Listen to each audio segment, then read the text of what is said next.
Imagine a galactic empire just sprawling across countless worlds. Seems like it'll last forever, right? Mm-hmm. Until one man, just one, dares to predict its fall using this revolutionary science. Mm-hmm. That's where we're starting our deep dive today, and it's tailored just for you, the learner. We're unpacking the early days of the Foundation series. You know, all that political intrigue, the twists, the sheer struggle to shape the future. Yeah, it's such a foundational work, isn't it? And today we're really digging into how it all got started. So where are we drawing from today? What are our sources? Well, we're mainly looking at excerpts from an essay where the author himself talks about how the novels came about. That and some key passages straight from the early books gives us a good mix, you know? Perfect. Okay, so our mission, let's be clear. Yeah. Understand those first steps of Harry Seldon's Foundation. What were the challenges? Who were the key players popping up? And that big threat hanging over the Galactic Empire. We'll keep it engaging, promise, no info dumps. Sounds good. So where do we begin? The creation itself. It wasn't exactly smooth sailing. No, not at all. It actually had this, well, unexpected and kind of stuttering start. That's a great place to kick off. According to the author's essay, way back in 1973, he started on a Foundation novel, called it Lightning Rod. Said it was out of sheer desperation, interestingly. Desperation, wow. Yeah, but it fizzled out super fast. He only got, 14 pages done, then just set it aside for years. 14 pages for Foundation. That's almost funny. It really shows, doesn't it? Even these huge creations can start tiny, maybe fail a few times, need that right moment, that spark. So what was the spark then? What got it going again after sitting dead for years? Well, fast forward a bit to January 77, his editor at Doubleday kind of nudges him, suggests maybe working on an important book, a Foundation novel, perhaps. The editor's nudge. Classic. But here's the funny thing, the author's first thought, autobiography. He actually went off and wrote this massive 640,000-word manuscript about his own life. Seriously, that's quite a detour. It is. But maybe, thinking about his own life, his legacy, perhaps that fed back into the themes of Foundation, long-term planning, history. Could be. But the Foundation idea didn't die, obviously. Doubleday wanted it. They seemed pretty keen. So jump again to January 1981. A senior editor, Betty Prashker, calls a meeting. This time it was, let's say, a more forceful prompting. Okay, the serious push. Exactly. And that finally did it. Reignited the project, led to the series we all know. Amazing how these behind-the-scenes things happen. A few conversations, a bit of persistence, and you get literary history. And right at the center, of course, is Harry Seldon himself, the architect. Yeah, and what's interesting is looking at where the author was in his career before Foundation really took off. He wasn't new to this. He'd already written Nightfall when he was like 21, a classic. Yeah, and the robot stories, too. Exactly. So Foundation came relatively soon after those early hits. He was already established. Definitely not just testing the waters then. No way. The essay points out his incredible output over 260 books across pretty much every category you can think of, like the whole Dewey Decimal System. 260 books. That's Whoa. prolific. Doesn't even cover it. It really puts Foundation in perspective, right? Yeah. It wasn't just a one-off success. It came from this incredibly long and varied writing life. And it clearly hit differently with readers, didn't it? Compared to his other stuff. Oh, absolutely. The royalties started climbing, sure, but more than that, the reader feedback was just overwhelmingly about Foundation. It got more attention than, like, all his other work combined. Wow. And then Doubleday put out the Foundation trilogy as the single volume for their Sci-Fi book club. That thing was popular for, like, 20 years. And then that special Hugo Award in '66, Best All-Time Series. That's huge recognition. It really was a totally unique thing the fans did at the World Science Fiction Convention that year. They created this one-time award for a series with real lasting impact. Hit us up against some heavy hitters, right? Oh, yeah. It was nominated alongside Tolkien's Lord of the Rings. The author himself apparently thought, no way we're winning this. He was sure they'd lose. But they won. They did, which just shows how quickly and deeply Foundation had already resonated with sci-fi fans. Okay, so we've got the author, the architect Seldon, this unexpected success. Let's step onto the stage itself. Trantor, the heart of the empire. Right, and the early books just throw you right in, don't they? With Gul Dornick arriving, beginning of the 13th millennium. Yeah, you get all those sensory details, landing on this city planet. The hiss of the atmosphere filtering in, that constant, drone of the air conditioners everywhere. The crowds, the automated luggage, it feels overwhelming. Totally. It paints this picture of a place that's just advanced beyond comprehension almost. A world that's entirely city. And the scale, what was it? 75 million square miles. One single city, Hmm. population over 40 billion. 40 billion. Yeah, and mostly just focused on running the empire, all administration, which, hints at a weakness right there, doesn't it? Super centralized. A planet-sized bureaucracy. It's mind-boggling. And how do you feed 40 billion people on a metal planet? You don't. Ah, right. Imports. Massive imports, daily fleets from 20 different agricultural worlds, just bringing in food, thousands of ships a day. That sounds fragile. Exactly. The books subtly point that out. It hints at the decay to come, Right. Later emperors maybe weren't so sharp, administration gets harder, disrupt that food supply, and Trantor grinds to a halt. It looks strong, but it's built on this precarious supply chain. So even amidst all the tech and grandeur, the cracks are showing. What else struck Gall when he first got there, besides just the size? Well, you see the little tech details through his eyes, like plasto-textile bags, the glowing ticket guides lighting up his path. Oh yeah, the path lights up for him. And that blunt-nosed vehicle whisking him off to the hotel, the Luxor. It all builds this picture of a super advanced place. And he's there for a reason, right? Not just as a tourist. No, he states it clearly. He's come to Trantor to join Dr. Selden's project at the university, and everyone seems to know the name Raven Selden, they call him, already legendary. And things move fast for Gall once he's there. He gets pulled into Selden's world pretty quick. Yeah, almost immediately. Selden himself mentions needing to recruit people quickly, like it's getting harder to find the right minds. It's just urgency. Maybe opposition. Could be. And then Gall has this meeting with Selden, like right after arriving. It's not a slow orientation process. And bam!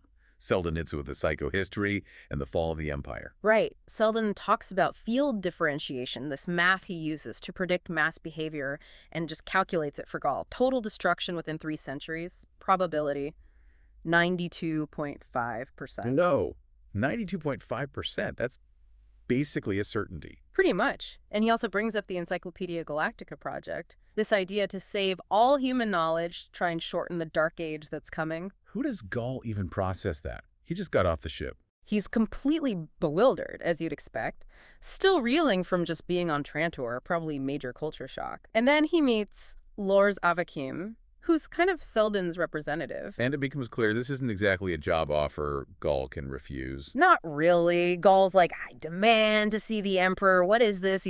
He's protesting being held. Understandable reaction. But Avakim is just calm, almost bureaucratic, pulls out legal forms, a little pocket recorder. It's clearly more formal, more serious than Gall thought. So Selden set this up. Turns out, yes. Selden deliberately acted to, quote, force their hand, meaning the commission that was investigating him and his predictions. Selden wanted this confrontation, this arrest, essentially, was part of the plan. Wow. He engineered Gall being swept up in it. Seems so. Selden's been planning this for 18 years, running the numbers, anticipating reactions. But even he admits, the 100,000 people in his project, not enough to actually stop Trantor from falling in 300 years. So the commission, they weren't putting him on trial exactly. No, their main concern was, well, safety, public order. Were Selden's predictions themselves causing instability? It was more about managing the situation than debating the math. And the Emperor. What's his take on doom 3 centuries down the line? Emperor Lin Shen, he basically shrugs it off. 300 years. That's way off. Not relevant to his reign, even though he rules like quadrillions across the galaxy. Very short-sighted. Amazing. But Selden has a counter. He says, look, if you try and stop this prediction, if you crack down, you'll actually make it worse. How so? He argues it'll crush hope, make everyone just look out for themselves, grab power, and the empire would fall much faster. Within 50 years, he predicts, and the emperor himself dead within a year. Yikes. So faced with that, what happens to Selden and his followers? Well, Selden strategically accepts exile, offers to go to the edge of the galaxy so his project can work in peace, concentrated, away from the politics of Trantor. A calculated retreat. Feels like it. They acknowledge the huge task of moving 20,000 families, but they're given time to do it. And Gall, how's he feeling? Conflicted. I mean, relief, obviously. He thought he might be executed on Trantor. But also regret, maybe? Like Selden's been defeated, banished. And they're sent off too? Where was it again? Terminus. A planet deliberately picked for being way out on the periphery, supposedly totally insignificant, no resources, no strategic value. And that's where the Encyclopedia Foundation #1 gets set up. The first step. The first step in the grand plan, yeah. But setting up shop on this remote rock, well, that brings a whole new set of problems. Right. Even out there, it's not smooth sailing. Resources, you mentioned. Oh, yeah, big time. They land on Terminus and realize almost immediately the planet has basically no useful metals. No iron, no copper, no aluminum, nothing you need to build, well, anything technical. That seems like a massive oversight for a bunch of scientists. Doesn't it? And you see this split early on. Some of the scientists, like the character Puren, they're still thinking the Empire's got their back, you know. They're just focused entirely on compiling the encyclopedia. Like, that's the only thing that matters. But not everyone's so blinkered. No, definitely not. You have Salvor Hardin. Even early on, he's much more pragmatic. He's looking around at the local politics, seeing the Empire weakening out here on the edges. He's worried. And he's right to be, it sounds like. The periphery isn't stable. Not at all. Those old imperial prefectures, they're basically becoming independent kingdoms. They don't really answer to Trantor anymore. Power vacuum. Exactly. And some local official, a sub-prefect, even starts asking questions about Terminus. What's your status here? You look vulnerable. Especially next to places like Smyrno and Anacreon, neighbors who are getting stronger. And there's already been conflict. Yeah, the books mention a recent war with Smyrno. Costly, systems were lost. It shows Terminus is kind of stuck in this important but really dangerous spot. And Anacreon becomes the main threat. Yeah, Anacreon basically says we should take over Terminus, you know, for its own good. Right. A classic power grab dressed up as protection. But Hardin, he's sharp. He starts noticing things like Anacreon. They don't seem to have nuclear power anymore. Their tech is slipping. So it's not just the Empire's control fading, it's the technology itself degrading out there. Seems like it. It hints at this bigger galactic trend. But back on Terminus, you've got this clash. The Board of Trustees, obsessed with the encyclopedia. And then Hardin saying, hey guys, we need to survive first. Pretty much. And interestingly, we learn Hardin actually used to be interested in psychology. Wanted to be a psychological engineer, he says. A psychological engineer, that's foreshadowing maybe? Feels like it, doesn't it? A different kind of science, a different kind of power than just physics and math. A contrast to the Foundation's initial focus. So this difference in focus, this clash between the academics and the pragmatist Hardin, really heats up with Anacreon looming. Yeah, and the diplomacy, or lack thereof, is telling. You get Lord Dorwin visiting from the Empire. Talks a lot, sounds knowledgeable, but ultimately useless. Offers no real help against the threats Terminus is facing. And right after he leaves, despite all his assurances about Imperial backing, bam! Ultimatum from the King of Anacreon arrives. Ouch. So much for Imperial protection. Yeah. How did the board take that? Disbelief, mostly. Panic. They're trying to find loopholes, hoping it's a mistake. Especially after Dorwin's visit, which they thought had clarified things. But Hardin suspected differently. Yeah, Hardin's thinking, wait a minute. Did our communication with the Empire, based on Dorwin's garbled advice, actually trigger this ultimatum? He sees the connection the board misses. He really seems to get the political game much better than the scientists. More cynical maybe, but more realistic. Definitely more realistic. He gets more and more frustrated with the board's tunnel vision on the encyclopedia, especially when these young Anacreonian delegates show up, supposedly to talk about a damaged Imperial ship. Right, the damaged cruiser. Yeah. And Hardin handles them differently. Very strategically. He uses flattery, seems cooperative, but you can tell he's controlling the situation. He sees through them. And what's their real agenda? Well, one of them, Venus, he basically wants war. He blames the Foundation for Anacreon being dependent on them for tech. He actually gets nostalgic about the old days when Anacreon used, like, coal and oil. Wow. Resentment runs deep. Yeah. It shows how the Foundation's mere presence, even if meant to preserve knowledge, has totally shifted the power dynamics and tech levels out there, creating new conflicts.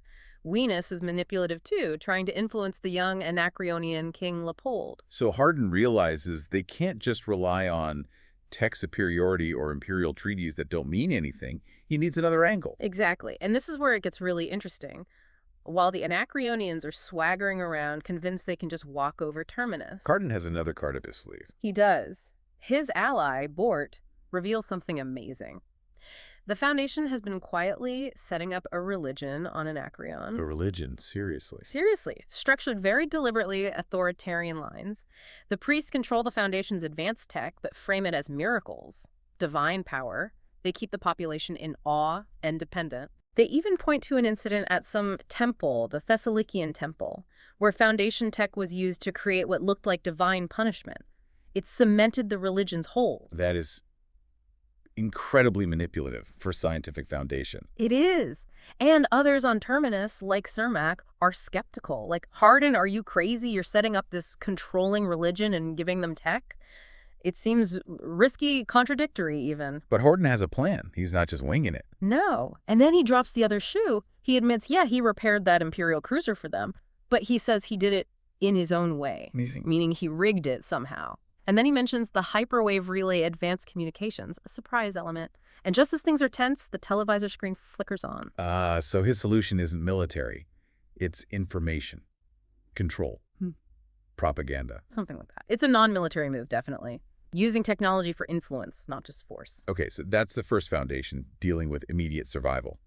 But woven through all this, there's this other thread. The second foundation, and mental powers. Yeah, it starts subtly, just references here and there to this second foundation. Very mysterious. Its purpose, its location, kept deliberately vague. But there are hints of different kinds of abilities. Definitely. You get characters like Magnifico later on. He has this device, the Visi Sonor, that supposedly affects the brain's optic center directly. It hints at tech that interacts with the mind, not just the physical world. And then, of course, there's the mule. Ah, the mule. Yeah, that's where the idea of mental powers really blows up. People whisper about his mutant powers, his ability to control emotions, sway minds. Like with Magnifico, he seemed terrified, controlled. Exactly. You see this clear manipulation of emotions, perceptions. It's a totally different kind of power compared to starships and blasters. It's subtle, internal. So Selden's big psycho history plan, it wasn't just about predicting the fall and saving physical knowledge.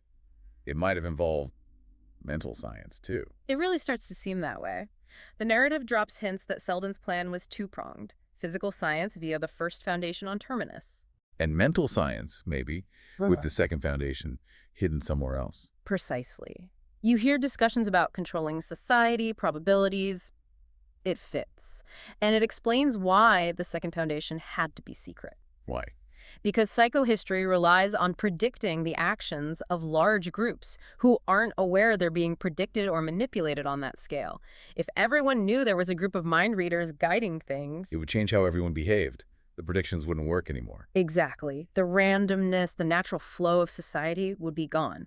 Plus, can you imagine the fear? A ruling class of psychologists? Society might tear itself apart trying to fight them. Makes sense. So they had to stay hidden, and the book suggests they're at the opposite end of the galaxy. That's the rumor, the misdirection, perhaps. Yeah. But then you get these intriguing little clues pointing back towards Trantor. Back to the old Imperial Center, even after it fell. Yeah. Think about it. Even decaying Trantor could have wiped out the early First Foundation easily. There was still immense latent power there, and that detail about the Imperial Library surviving the sack of Trantor untouched. Like someone was protecting it, or based there. Could be. And then there's the story of Eblingmiss. The scholar who got incredibly close to figuring out the second foundation was on Trantor, right before he died suddenly. Very convenient timing. Very. It strongly suggests the second foundation was there, protecting its secret. And they were the ones who ultimately dealt with the mule, right? Not the First Foundation's military. It seems so. The mule's mental powers were beaten, ultimately, through subtle manipulation involving Beta Daryl, a seemingly ordinary woman from the First Foundation. But the implication is the Second Foundation pulled the strings. So they guided events from the shadows, defeated the mule, got Selden's plan back on track, all maybe orchestrated from ruined Trantor. That's the strong suggestion, that the Second Foundation was always there, the hidden guiding hand. Okay, so let's try and pull this all together. We've seen the messy birth of the Foundation idea itself. Right, the author's journey, the false starts, the editorial nudges. We met Harry Selden, the genius behind psychohistory, and saw his chilling prediction of the Empire's collapse play out in these early stories. And we followed that first group, the First Foundation, exiled to Terminus, dealing with no resources, hostile neighbors like Anacreon. And the rise of pragmatic leaders like Salvor Hardin, using clever tactics, not just force. Yeah, navigating that really turbulent period as the Empire crumbled around them. But alongside all that, we got these hints, these growing clues about the Second Foundation, hidden, mysterious. And focused on mental science, potentially wielding a far more subtle, maybe even more powerful influence over the galaxy's future. Understanding these early days, these initial conditions and challenges, it feels really key to grasping the whole saga, doesn't it? Absolutely crucial. It sets everything up. You see, the problems Selden's plan was designed to solve, the immediate hurdles the first Foundation faced, and you get the first taste of this hidden force, the second Foundation, working behind the scenes. And those big themes are right there from the start. Long-term planning versus immediate survival, the limits of just physical science. And this huge question about mental powers and how they might shape society, it's all packed into these early stories. Okay, so here's something to chew on, a final thought for you, the learner. We've seen how the fall of this vast, seemingly eternal empire was actually predicted centuries ahead using, a science of mass behavior. So it makes you wonder, what forces in our world today, things that seem totally fixed, totally immutable, might actually be part of similar long-term patterns? Patterns we maybe aren't seeing clearly right now. Exactly. What underlying trends, what subtle shifts might be happening that we're overlooking, things that could fundamentally reshape our future in ways we can barely conceive of today.